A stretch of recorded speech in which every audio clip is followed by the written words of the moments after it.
Hey, what's going on YouTube? It's Birji Ravali here again, and this is assignment 4 for the Coursera and Berklee music production course.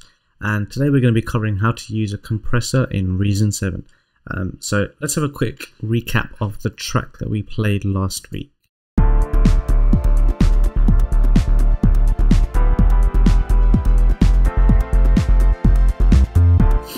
Okay, not bad. But I think we can do a bit of work on the drum. So what we're going to do is we're going to use a compressor, which reduces the dynamic range of a signal on the drum mix. So as you can see here, we've got all our drums running to this drum submix here. So if I just solo this, you'll hear all the drums.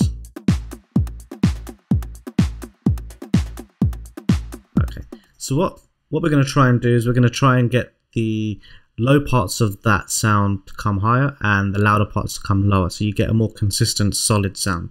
So let's go over to the rack. We've got our drum submix channel here, and we're going to add our inserts in this section. So let's go to Studio Effects, add an MClass Compressor, and let's have another quick listen. Okay, so what we're going to do is we're going to turn our input gain up a bit, so there's a bit more signal coming through. For now, we're going to turn our threshold way up, so then we can use that to activate the compressor. I like a high ratio on drum submixes, so we're going to go for about 5.7-ish, maybe even just under 6. Yeah, that'll do actually. I'm going to also activate the soft knee on the threshold, so it's a smooth transition. And the attack and release we'll start playing with once we get going. So let's have a look. Okay, there's no compression right now. Let's start bringing the compressor in through the threshold. You can definitely hear it now. Right, let's stay there for a moment. Now, if we reduce this attack down, listen to the start of all the transients of the sound. You're going to hear them disappear.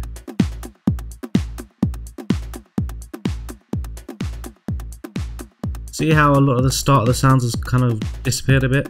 We want some of that, so let's bring this back in a bit.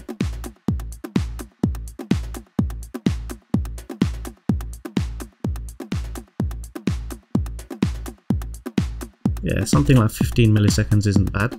Now, this is actually the speed at which the compressor gets activated, and the release is the speed at which it goes back to its normal state. So if I put this to a full release,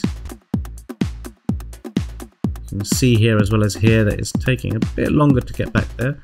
And if I make this a quick release, notice how quickly it jumps back out. So we want a sort of a quick to medium release.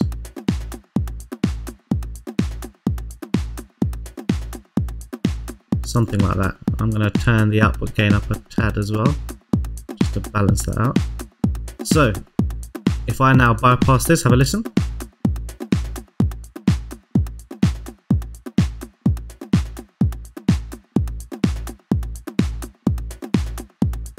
You hear it's kind of squished it together a bit.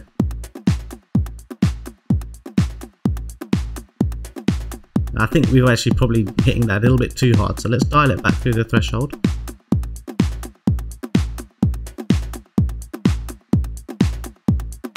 Check that again.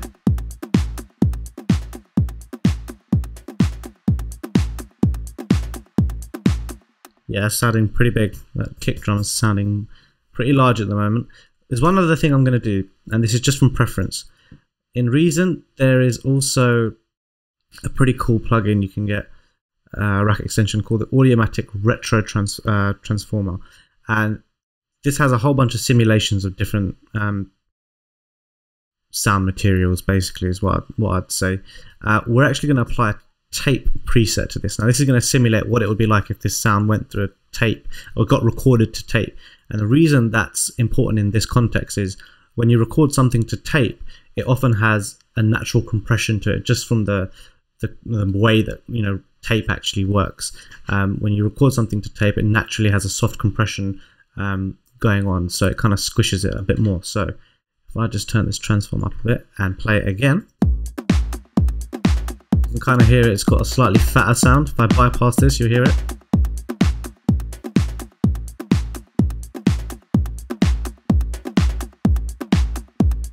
It's kind of driving it quite a bit. So now we have a compressed drum mix. So if we unsolo this and see how it sounds in the whole mix.